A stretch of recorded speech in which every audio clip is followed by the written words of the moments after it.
Hello to all. Please subscribe the channel and press the bell icon for more video updates. Today is 9 July of 2020 and it's a Thursday today. चलिए analysis शुरू करने से पहले कुछ question पूछ लेते हैं, आप उनका जवाब कमेंट सेक्शन बताएं। चलिए पहला क्वेश्चन है, गिर नेशनल पार्क किस स्टेट में एसोसिएटेड है? किस स्टेट में है गिर नेशनल पार्क? दूसरा क्वेश्चन है, दिबांग वैली जो है जहाँ पे दिबांग वाइल्ड लाइफ सेंचुरी है वो कहाँ पर है, किस स्टेट में है वो? ये भी सेकंड क्वेश्चन है। इन दोनों क्वेश्चन का जवाब कमेंट सेक्शन में बताएं। तीसरा क्वेश्चन आता है, गिनी कोफिशिएंट में जो वैल्यू होती है वो 0 से 1 के बीच में होती है और 0 1 होती है। उसमें क्या कहते हैं, 0 का मतलब क्या होता है, परफेक्ट इनइक्वालिटी या परफेक्ट इक्वालिटी, और 1 का मतलब क्या होता है, परफेक्ट इक्वालिटी, परफेक्ट इनइक्वालिटी। क्या होता है कमेंट सेक्शन में बताएं कि 0 इक्वल्स टू परफेक्ट इनइक्वालिटी या परफेक्ट इक्वालिटी। इस तरह से आप कमेंट सेक्शन में बताएं और प्लीज़ कमेंट ज़रूर करें और जितना हो सके इस वीडियो को उतना शेयर करें जिससे और भी लोग देख सकें और हमारे क्या कहते हैं सब लोग जान सकें एनालिसिस के बारे में। चलिए आज देखते हैं आज की पहली news. 3 NGOs link to Congress under home ministry scanning. Ministry of home affairs ने क्या कहते हैं ऐसा कहा है, इसमें कहा गया है कि 3 NGO कांग्रेस से लिंक है, ऐसा मिनिस्ट्री ऑफ होम अफेयर्स का कहना है। इसमें कहा गया कि the ministry of home affair constituted an inter minister committee to probe violation of various legal provisions by 3 NGOs। जो 3 NGO हैं उनको कहा गया कि उनके कनेक्शन कांग्रेस के साथ हैं। जो पहला है Rajiv Gandhi foundation RGF, Rajiv Gandhi charitable trust RGCT, और तीसरा है the Indira Gandhi memorial trust. इन तीनों का कहा गया है कि ये कनेक्शन पूरा इसमें कांग्रेस के साथ है, इसमें उसी की स्कैनिंग की गई है। इस रिपोर्ट में बताया गया है कि as per the MHA website both the RGF and the RGCT are registered FCRA associations and a prerequisite for NGOs and other association to receive foreign donations. कि ये दोनों जो RGF हैं, राजीव गांधी फाउंडेशन, और RGCT, राजीव गांधी कम्युनिकल trust, दोनों FCRA के लिए रजिस्टर्ड हैं और दोनों में फॉरेन डोनेशन आ सकती है। लेकिन जो इंदिरा गांधी मेमोरियल ट्रस्ट है उसमें क्या कहते हैं वो FCRA में रजिस्टर्ड नहीं है। उसमें कहा गया है कि वो FCRA में रजिस्टर्ड नहीं है, इसलिए उसमें फॉरेन डोनेशन नहीं आ सकती। इसमें वही बात की गई है। इसमें बताया गया है जो RGCT है उसमें लगभग 23 करोड़ क्या कहते हैं डोनेशन आया था 2018-19 में, फॉरेन डोनेशन। ऐसा कहा गया था, एक US बेस्ड कंपनी थी बिल मेलिंडा गेट्स फाउंडेशन, वहाँ से 23 करोड़ रुपए डोनेशन आया था RGCT में, राजीव गांधी कम्युनिकेबल ट्रस्ट में। इसमें यह भी कहा गया जो RGCT है वो एक नॉट फॉर प्रॉफिट ऑर्गेनाइजेशन है और इसे 2002 में बनाया गया था। जो पुअर लोग हैं, जो गरीब लोग हैं कंट्री में, उनके लिए हेल्प करने के लिए इसे ये बनाया गया था। ऐसा कहा जा रहा है कि the allegation came in the middle of the buildup of Chinese troop along the line of actual control in Ladakh and the June 15 incident at the Galwan valley during which 20 Indian soldiers were killed. कि ये इसीलिए हुआ है कि ये allegation इसलिए लगाया जा रहा है अब कि देखा जा रहा है कि चाइनीज़ डोनेशन कहाँ कहाँ पे आया है, किस NGO में आ रहा है, ये सब इसीलिए किया जा रहा है। जैसे हमने देखा कि June 15 को गलवान वैली में इंसिडेंट हुआ और 20 सोल्जर्स मारे गए, इसलिए ये सब किया जा रहा है। चलिए देख लेते हैं FCRA के बारे में। पहले देखते हैं मिनिस्ट्री ऑफ होम अफेयर्स के बारे में। मिनिस्ट्री ऑफ होम अफेयर्स ये करता है इसके पास कई रिस्पॉन्सिबिलिटीज़ होती हैं, जैसे internal security, border management, centre state relation, administration of union territories, management of central arm forces, disaster management, इन सबको ये देखता है। दो in terms of entries 1 and 2 ऑफ लिस्ट 2, ये जो इंट्रीज 1 and 2 है लिस्ट 2 की स्टेट लिस्ट, उसमें भी ये वर्क करता है। Article 355 of the constitution rejoins the union to protect every state against external aggression. कि आर्टिकल 355 जो कॉन्स्टिट्यूशन का, उसमें लिखा है कि यूनियन को स्टेट को यूनियन हर क्या कहते हैं जो बाहरी दिक्कतें होंगी, बाहर से जो दिक्कतें आएंगी उससे बचाएगा, ऐसा इसमें कहा गया, और इंटरनल डिस्टर्बेंस से भी बचाएगा, ऐसा आर्टिकल 355 में लिखा है। इन pursuance of this obligation the ministry of home affair continuously monitors the internal security situation, issues appropriate advisories, कहते हैं हर इंटरनल सिक्योरिटी डिसीजन को दिल लेता है, इंटेलिजेंस इनपुट पाता है और उस पर डिसीजन बनाता है, extend man power financial supports बनाता है, गाइड करता है, एक्सपर्टीज़ देता है स्टेट गवर्नमेंट्स को, क्या कहते हैं सिक्योरिटी के लिए, पीस और हारमोनी के लिए स्टेट में। इन सब पे ministry of home affairs work करता है। चलिए देख लेते हैं FCRA के बारे में। FCRA foreign contribution regulation act 2010 is an act of the parliament of India. ये 2010 में एक्ट आया था। whose scope is to regulate the acceptance and utilization of foreign contribution or foreign hospitality by certain individual or association or companies, and to prohibit acceptance and utilization of foreign contribution or for any activity detrimental to the national interest or for ये कहते हैं कि इसमें ये इसलिए work आता है जो फॉरेन डोनेशन होते हैं किसी भी इंडिविजुअल या कंपनीज़ के लिए, तो वो किस लिए वर्क कर रहा है, वो उस डोनेशन से क्या वर्क कर रहा है। अगर वो नेशनल इंटरेस्ट के लिए नेशनल इंटरेस्ट के लिए वर्क कर रहा है तो ठीक है, अगर किसी और वर्क के लिए कर रहा है, अपने फ़ायदे के लिए कर रहा है, तो वो गलत है, तो उस पर एक्शन लिया जाता है। इसमें ये बात की गई। इसके प्रोविजन देख लेते हैं। Any organisation of political nature any company engaged in the production and broadcast of audio visual view news or current affair have been placed in the category prohibited to accept foreign contribution। कि अगर कोई भी है जो political है, politics में है, तो वो क्या कहते हैं, अगर ऑडियो या विजुअल ऑडियो विजुअल न्यूज़ में है तो फॉरेन कंट्रीब्यूशन नहीं ले सकता है। इसमें ये बात की गई है। इसमें कई तरह के प्रोविजंस आप पढ़ सकते हैं, सब प्रोविजंस हैं अलग अलग तरह के। इसमें ये भी है जैसे रजिस्ट्रेशन सर्टिफिकेट देना किसी भी को भी, जो 5 साल का रजिस्ट्रेशन सर्टिफिकेट होता है, उसके बाद फिर रिन्यू कराना पड़ता है। इसमें इस तरह के कई हैं। इसमें एक ये भी है, दो funds other than foreign contribution shall be deposit in the FC account to be separately maintain by the association. कि कोई भी अदर फंड्स नहीं हो सकता जो क्या कहते हैं फॉरेन कंट्रीब्यूशन के अलावा उसमें एफसी अकाउंट में, क्योंकि वो जो एसोसिएशन मेंटेन करता है, ऐसा इसमें है, नहीं तो उसके ऊपर एक्शन लिया जाता है। इसमें कई तरह के दिए गए हैं। चलिए देखते हैं अगली news. Trump start withdrawal of US from WHO। कि क्या कहते हैं, इसमें वही बताया गया कि president Donald Trump on Tuesday formally started the withdrawal of the US from the World Health Organisation, making good on threats to deprive the UN body of its top funding source over its response to the coronavirus. कि क्या कहते हैं, Trump ने कहा है कि वो सारे विड्रॉल कर लेगा WHO से, सारे फंड्स विड्रॉ कर लेगा, जितने भी फंड दिए उन सबको विड्रॉ कर लेगा। ऐसा क्या कहते हैं प्रेसिडेंट ने कहा है, यूएस के प्रेसिडेंट ने ऐसा कहा है कि उन्होंने सस्पेंड किया है $400 मिलियन का जो यूएस का कंट्रीब्यूशन था, उसे विड्रॉ कर लिया है क्या कहते हैं WHO से। इसमें वही बात की गई है। चलिए देख लेते हैं WHO के बारे में।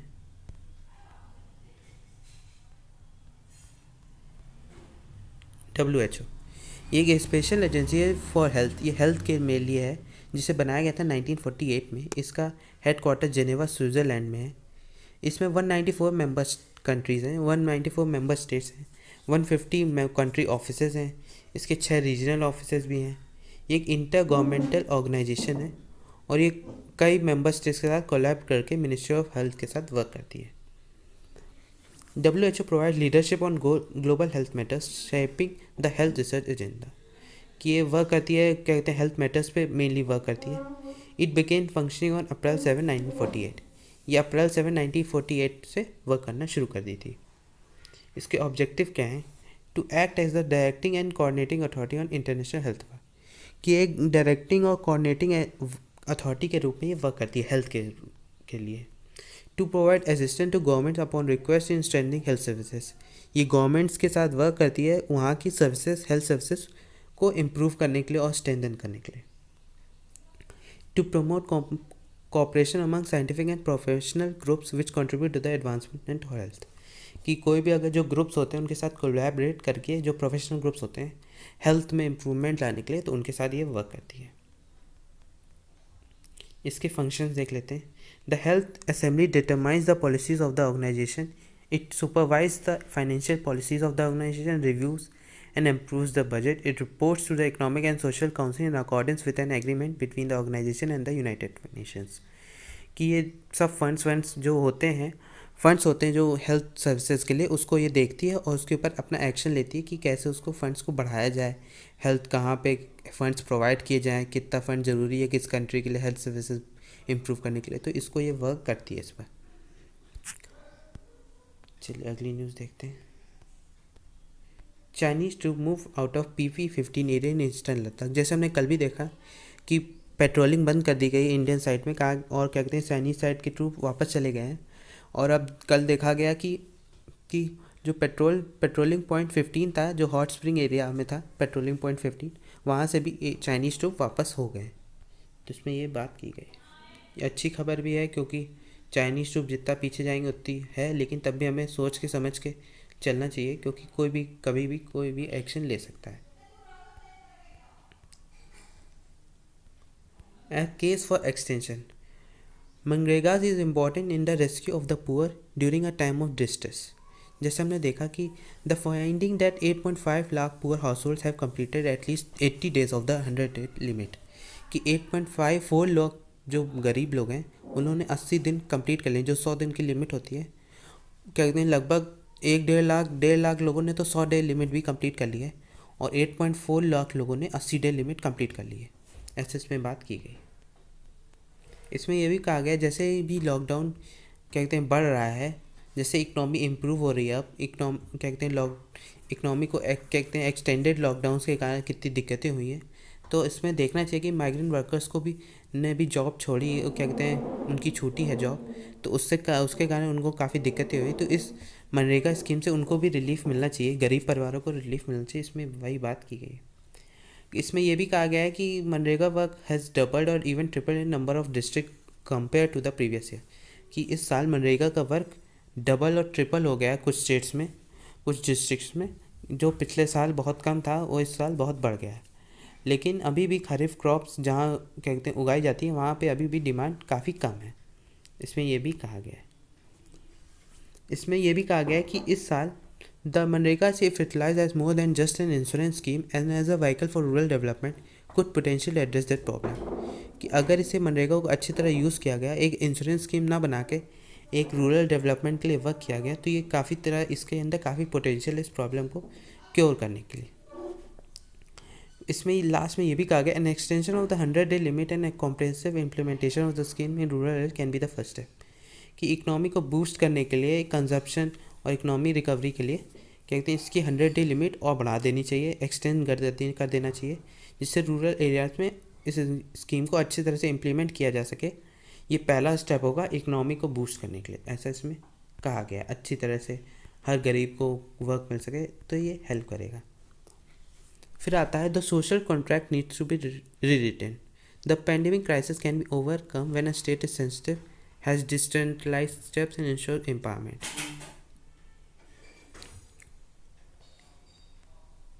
इसमें यह कहा गया there is a view that man का एंसेस्टर्स, जैसे हमने देखा इसमें लिखा गया सोशल कॉन्ट्रैक्ट थ्योरी क्या होती है। In the course of evolution form the concept of social groups and resultant rule they could abide by, this is the most rudimentary form of what is known as social contract theory, कि पहले एक social group जो थे उन्होंने कुछ rules बनाए थे, उस पर जो हम लोग वर्क करते हैं, जो एक कहते हैं हम लोग जो एक रूल रेगुलेशन के साथ रहते हैं, वही सोशल कॉन्ट्रैक्ट थ्योरी होती है। इसमें वही बात की गई है। इसमें कहा गया जैसे पहले भी व्हेन मोनार्चीज एंड एम्पायर्स प्रिवेल्ड, जब राजा महाराजा रहा करते थे तो भी सोशल कॉन्ट्रैक्ट था, उस वक्त भी सोशल कॉन्ट्रैक्ट रहता था सोवरेन होने के लिए। तो ये एक सोशल कॉन्ट्रैक्ट तब से आ रहा है, तब से सोशल कॉन्ट्रैक्ट थ्योरी वर्क कर रही है, ऐसे इसमें कहा गया है। इसमें यह भी कहा गया modern society and modern government also use the social contract theory to claim legitimacy for their action but rely more on the theories expounded by the Hobbes and Rousseau, कि ये जो सोशल कॉन्ट्रैक्ट थ्योरी है ये modern society modern governments भी follow करती हैं legitimacy के लिए, जो ये क्या कहते हैं ये इसको भी फॉलो करती हैं, लेकिन ये हॉब्स और रोसो के भी जो प्रिंसिपल्स हैं उन पर भी ये वर्क करती हैं, इसमें ये बात की गई है। इसमें यह भी कहा गया, इसमें आता है गिनी कोफिशिएंट, जिसके बारे में मैंने क्वेश्चन पूछा गिनी कोफिशिएंट। चलिए देख लेते हैं गिनी कोफिशिएंट के बारे में पहले, फिर आगे का एडिटोरियल देखेंगे।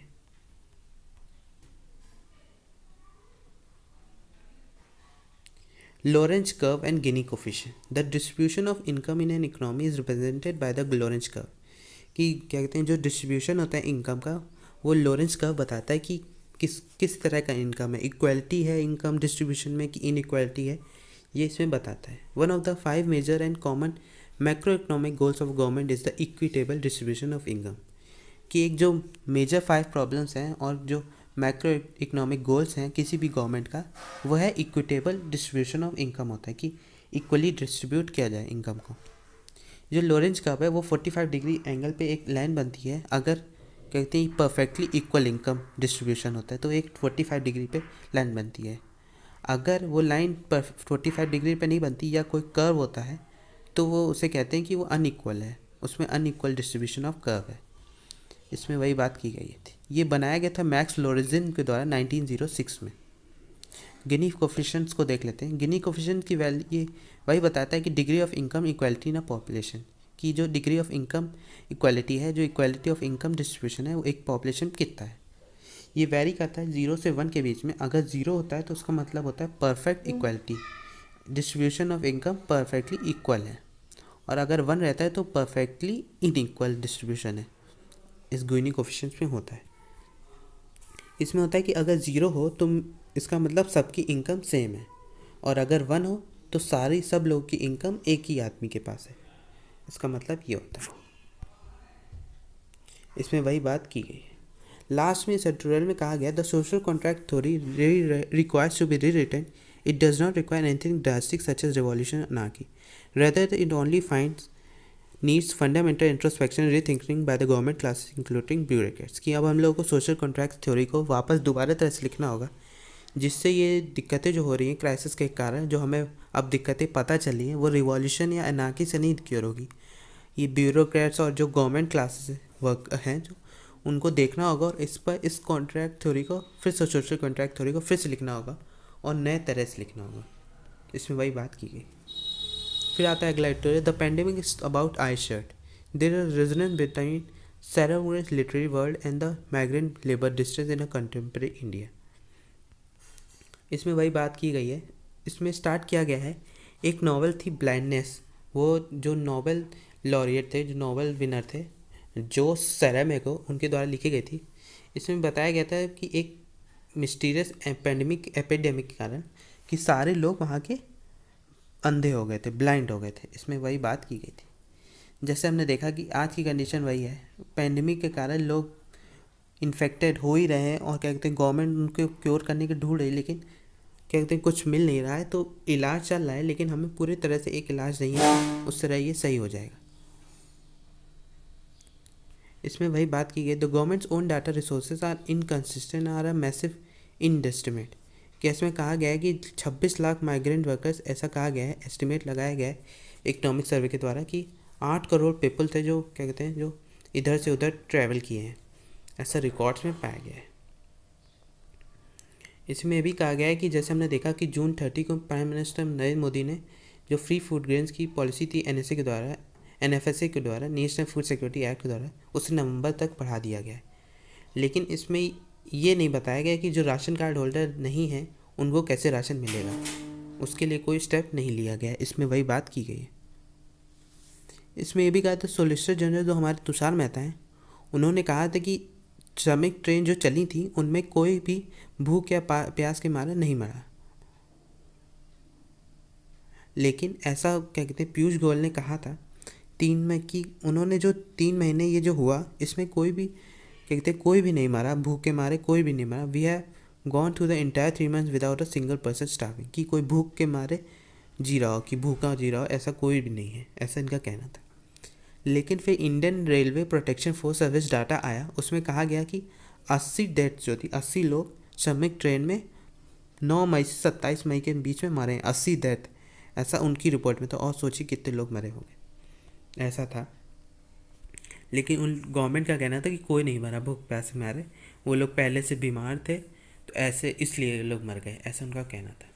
इस पूरे एडिटोरियल में यही सब बातें की गई हैं पूरी तरह से, कि कैसे माइग्रेंट वर्कर्स को दिक्कतें हो रही हैं, इस पूरे एडिटोरियल में बात की गई।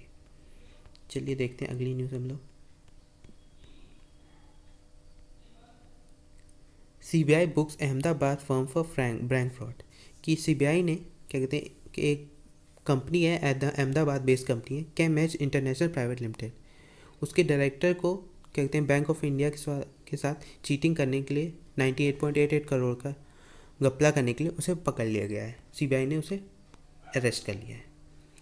फिर आता है ये दूसरा, ईडी सीजर्स नीरज एसेट्स वर्थ 330 करोड़। कि जो नीरव मोदी की क्या कहते हैं अब वो थी जायदाद, उसका क्या कहते हैं 330 करोड़ उन्होंने क्या कहते हैं गवर्नमेंट ने, ईडी ने क्या कहते हैं इन्फोर्समेंट डायरेक्टरेट ने क्या कहते हैं अपने अंदर कर लिया है कि अब ये इनके अंदर रहेगा। जैसे हमने देखा कि उन्होंने घपला किया कितना बड़ा, पंजाब नेशनल बैंक के साथ 329.66 करोड़ का घपला हुआ था, तो काफ़ी बड़ा घपला था, तो इसके लिए इसे ऐसा किया गया कि उनकी अब क्या जायदाद को धीरे धीरे कब्जा लिया जाएगा, वो क्या कहते हैं अपने अंडर ले लिया जाएगा, और उसे क्या कहते हैं बेच के इस क्या कहते हैं जो ये मनी लॉन्ड्रिंग केस है इसमें क्या कहते हैं जो भी प्रॉपर्टी उनकी थी सबको अपने अंडर किया जाएगा, जिससे जो इतना ज़्यादा वो क्या कहते हैं फ्रॉड हुआ है उसको उसका एक क्या कहते हैं मिल सके, उसका एक तरह का पैसे मिल सके, इसमें यही बात की गई। चलिए सीबीआई के बारे में देख लेते हैं। सीबीआई एक प्रीमियर इन्वेस्टिगेशन एजेंसी है जो डिपार्टमेंट ऑफ पर्सनल और ministry of personal pension and public grievance government of India के द्वारा वर्क करती है। ये प्रिवेंशन ऑफ करप्शन एक्ट के द्वारा लाई गई थी। ये सेंट्रल विजिलेंस कमीशन के साथ मिलकर ये करप्शन के लिए वर्क करती है। ये एक नोडल पुलिस एजेंसी है इंडिया में। इसका कन्विक्शन रेट 65 to 70% है। इसके जो डायरेक्टर ऑफ सीबीआई के होते हैं वो इंस्पेक्टर जनरल ऑफ पुलिस होते हैं, दिल्ली स्पेशल पुलिस एस्टेब्लिशमेंट। ये क्या कहते हैं एडमिनिस्ट्रेशन ऑफ द पूरे जितना सीबीआई है उसको क्या कहते हैं एडमिनिस्टर करने के लिए वर्क करते हैं। 2014 तक ये डीएसपी एक्ट 1946 के द्वारा इसके अपॉइंट किए जाते थे सीबीआई के डायरेक्टर, लेकिन 2003 में कहते हैं ये लाया गया था डीएसपी एक्ट जिसके द्वारा ये अपॉइंट किए जाते थे। लेकिन 2014 में लोकपाल बिल पास हुआ जिसके बाद एक कमेटी बनाई गई जो क्या कहते हैं अपॉइंटमेंट ऑफ सीबीआई डायरेक्टर देखती है, जिसके हेड प्राइम मिनिस्टर हैं। इसके अदर मेंबर्स भी इस कमेटी के leader of opposition, leader of the single largest opposition party, chief justice of India, supreme court जज, ये सब इसके और मेंबर होते हैं। क्या कहते हैं होम मिनिस्ट्री कहते हैं एक लिस्ट भेजती है एक एलिजिबल कैंडिडेट्स की डीओपीटी को, और डीओपीटी पूरा देखता है, चेक करता है कि कोई करप्शन एंटी करप्शन केस तो नहीं है उनके ऊपर, क्या कोई और केस तो नहीं है, तो फिर उसके बाद ये चेक करके उस लिस्ट को वापस भेजता है कहते होम मिनिस्टर को, फिर इस कमेटी को भेजा जाता है। उस कमेटी उसके बाद डिसीजन लेती है। The director of CBI has been provided security of 2 year tenure by the CVC act, कि जो डायरेक्टर होते हैं सीबीआई को उनको सीवीसी एक्ट 2003 के द्वारा 2 साल का सिक्योरिटी प्रोवाइड होती है। फिर आता है ईडी, जैसा अभी हमने पढ़ा, enforcement directorate, director of enforcement. ये एक लॉ इन्फोर्समेंट एजेंसी है और इकोनॉमिक इंटेलिजेंस एजेंसी है जो देखती है इकोनॉमिक लॉस को फाइट और इकोनॉमिक क्राइम जो हो रहे हैं उनको भगाने के लिए, जो क्या कहते हैं उनको ख़त्म करने के लिए वर्क करती है। इसका ओरिजिन हुआ था 1 मई 1956 के द्वारा। इसे इन्फोर्समेंट यूनिट के नाम पे बनाया गया था, डिपार्टमेंट ऑफ इकोनॉमिक अफेयर्स। ये एक्सचेंज कंट्रोल लॉस जो होते हैं उनको देखने के लिए बनाई गई थी under foreign exchange regulation act 1947 के द्वारा। In the year 1957 this unit was renamed as enforcement directorate. 1957 में इसे फिर से रीनेम किया गया इन्फोर्समेंट डायरेक्टरेट के नाम से। इसमें इसके और भी लोग होते हैं जिसमें इसमें कस्टम सेंट्रल एक्साइज ऑफिसर भी होते हैं, income tax officer, police officers भी होते हैं इस एजेंसी में, इन्फोर्समेंट डायरेक्टरेट में। ये कहते हैं एनी क्या कहते हैं इसमें देखते हैं for the trial of offence punishable under section 4 of PMLA the central government consultation with the chief justice of high designate one और more session court as special court. This court is called PMLA court. कि जो भी decision होता है इसमें ये PMLA court द्वारा बनाया जाता है डिसीजन। कहते हैं हाई कोर्ट में भी फाइल होने के पहले can directly file in the high court, PMLA court के बाद हाई कोर्ट में डायरेक्ट फाइल किया जा सकता है इस केस ईडी में। चलिए आज के लिए इतना ही, थैंक यू वेरी मच। और प्लीज़ लाइक ज़रूर करें वीडियो, और हो सके तो जितना शेयर करें इस वीडियो को, जितना भी आप व्हाट्सएप में वीडियो लगा सकें, शेयर कर सकें, या फेसबुक में अपनी स्टोरी लगा सकें उतना आप शेयर करें, और ये जिससे ज़्यादा इसकी रीच बढ़े और लोग इसे देख सकें और जान सकें हमारे चैनल को। तो प्लीज़ लाइक ज़रूर करें और कमेंट ज़रूर करें। Thank you very much, thank you.